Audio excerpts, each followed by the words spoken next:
Botila hau egiteko, lehen gaiak lurretik atera eta fabrikazio punturaino eraman behar dira. Horrek ingurumenari sortzen dizkion kalteekin.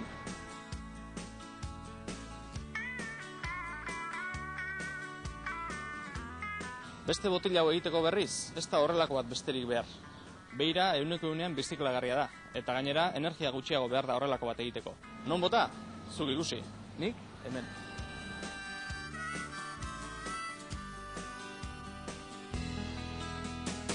Ikusten, ez da zer kostatzen zure apurtxo egitea. Ingurumena zeurea da. Zeure apurtxoa egiten ari zara ingurumenaren alde? Informazio gehiago ingurumena.net eta 012 telefonoan.